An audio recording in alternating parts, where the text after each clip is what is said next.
I'm getting money, you see me. Stack it up to the ceiling. If you're looking for me, you know just where to find me. I'm on a pod with TC, with TC. Oh, I'm on a pod with TC, with TC. I'm getting money, you see me. Stack it up to the ceiling. If you're looking for me, you know just where to find me. I'm on a pod with TC, with TC. Oh, I'm on a pod with TC, with TC. I'm getting money, you see me. Stack it up to the ceiling. Have it shown on our social media platforms. I know I send it out, share it, trying to get many people to register. So if you guys just want to talk about how you got involved with doing this, and then what people can expect when they come up.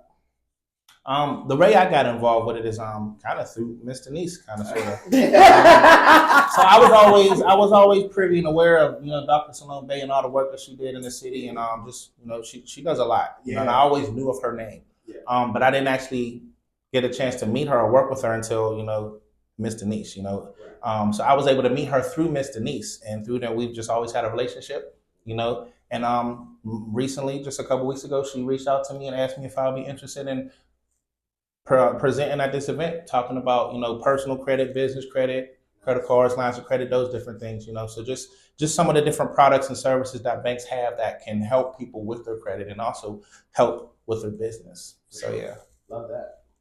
So this is, I think, my third year with the actual financial checkup. And it's just wonderful. Salome called me, Dr. Bay called me and asked me 3 years ago, would I be a part of it? So at the time I was working for KeyBank, and I came with the Key Hive perspective of, I know a lot of you won't be able to get traditional banking, but here's what you can do. Right. So it's always an honor to be asked to come back, because Dr. Bay does do a lot for the community. And I know sometimes people are like, oh, I don't want to pay for this and I don't want to pay for that. Some things you have to pay for, some things you don't. This event happens to be free. There is no admission or whatever. I think whatever services you may get from Dr. Bay, there may be a charge for that. But this event, she gives back to the community. So it's exciting because I always learn something new when I go. And there, Jonathan coming aboard is even special because, as he said, that's my mentee. But you should always have a bank representative there, right? Yeah. And I don't know a person in the world that I would want beside me presenting other than John. Thank you. Yeah. No, and honestly, thank you guys for sharing that, because that kind of leads me to another question when it comes to, knowing you guys a lot on a personal level, and Dr. Bay as well, a commitment to service and serving the community. So my question for each of you guys is, what sparked your in your career to want to serve the community the way that you do? I know a lot of times people think it's a part of the job description for whatever who our employers are, but a lot of times there's a difference between people who just want to come in and punch the clock and get in and out versus those who go above and beyond to share resources and give. If I'm not mistaken, I think you were working on your day off, doing, working with meeting clients. So you just talk about your level of service to community, because I want people to know that's not a common thing. Yeah. So for me, where it came from, it started when I first got into the finance industry, which it wasn't with banking. I used to work for Prudential as quote a financial professional. So I could do life insurance, mutual funds, those type of things. And I think it was interesting how when I got that job, my boss, one of the best supervisors I've ever had, I really like him, really down to earth. He said that the reason that he hired me was because he said he went to work one day and he realized that he was working with all old white guys. And he said to him, it kind of a light bulb went off, and they said it was important to him because we got to get some more representation out there, because there's a whole demographic that we're not able to serve. Right. And these old white guys, they're not going to be able to go into these communities and be able to help these people. Right. And he said, just what I brought to the table, he thought that we would be able to do that. Right. So as I got into that industry and I started learning more about investments and insurance and all of these different things, and it was like mind blowing, all these different strategies and products that people have available to them, Right. but our community doesn't know about it. For sure. They don't know about all the different ways that you could put money away and life insurance on. I mean, how many times you've seen people pass away and they got to do GoFundMe's because they don't have no life insurance or do stuff like that. So that right there was big for me. Like, okay, let me make sure that the people in my community have at least enough insurance just so they can bury people. They ain't gotta break the bank. They ain't gotta, all these extra things that they have to do just for simple things like that. So that right there kind of sparked it for me, because knowing that there was all this knowledge and all these different things that my people weren't taking advantage of, I wanted to be the person that gets that information to them. For sure. So when I left that industry and got into banking, it was kind of the same thing. I had the passion to want to help people that look like me, because there's not a lot of Black bankers. There's not a lot of Black branch managers. So when people go into the bank is already a very intimidating place for Black people. Yes. But if they're able to go into the bank and see somebody that looks like them, it makes them feel that much more comfortable, that much more safe. Absolutely. And I kind of took that role on, and it's just, like I said, it's ingrained in me now. I love that. It's something I'm very passionate about. So that's where it came from for me. No, I appreciate that. So for me, so I've been in the financing world, banking world for about 27 years now. Yeah.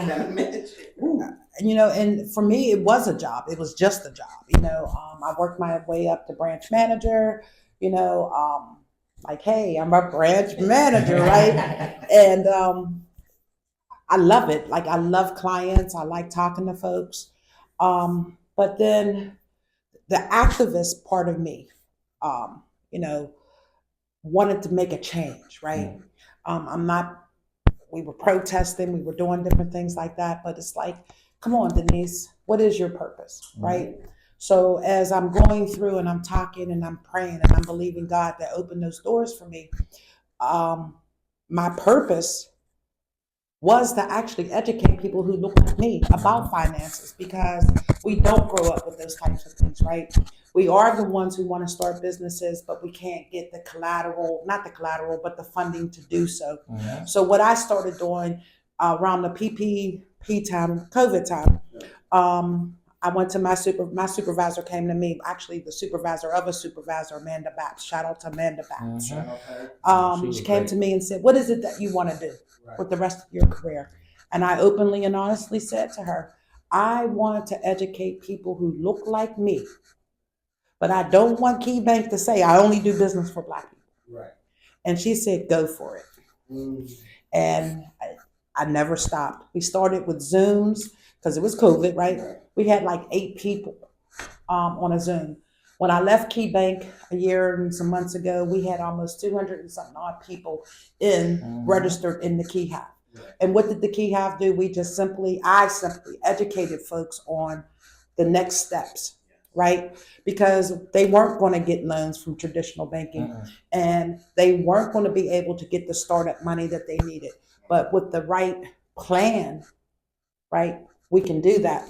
So in the course of creating the Key Hive, I came across the Neighborhood Community Development Fund, which is a little bit different when it comes to lending, especially for our folks, right? Absolutely. And I started referring over to Rich Newell. Shout out to Rich. Shout out to Rich. That's my guy. And up when he came and he said, fam, you need to come over here. Well, when you pray about something, right? And you know you're walking in your purpose, and God opens that door for you to do it for sure. Right, where I don't have to tell people, well, we couldn't do it right now. Let me get you over here. Now I am the over here, right? I am that piece that is missing in our community, where we're going to get you startup funding. We're going to get you the business plan that you need. We're going to help you with the projections. But more importantly, we're not going to judge you based on past circumstances. We're not going to judge you because you used all your credit trying to get the business started. Now your debt ratio is crazy. We're going to look at you. And there's something that, we said, and regardless of who is president, we are C, right? We're not invisible. We are people, right? Absolutely. And this, where I work at now, allows me to let folks see that I see you. You feel what I'm saying? Absolutely. I see you, right? And for so long, we haven't been seen. But we're not invisible. Shout out to DEI. Shout out to DEI. Yes. You know, we are who we believe that we are. For sure. No one can erase our pain. Yes. No one can erase our achievements. And shout out to Black history, because no one can erase who we are. Yes. Right? To say that we don't exist says that we don't exist. Mm-hmm. And I don't know about you, but I'm here. Yeah, I ain't going nowhere either. We are Black history. Yeah. We don't need 28 days of a month to say who we are. Preach. We are who we say that we are, and we Right. are people, and we're here, and we're doing this. I love it. Y'all see why I wanted to Exactly. Listen, man. See, I love it. No, I love her passion. Man. yeah, I love for it. sure. And she's all. This ain't no. She ain't putting on. No, Just- that's how I feel. How I feel. She is who she is at all times. I promise you. Yeah, for I sure. promise you. I'm getting money, you see me. Stack it up to the ceiling. If you're looking for me, you know just where to find me. I'm on a pod with TC, with TC. Oh, I'm on a pod with TC, with TC.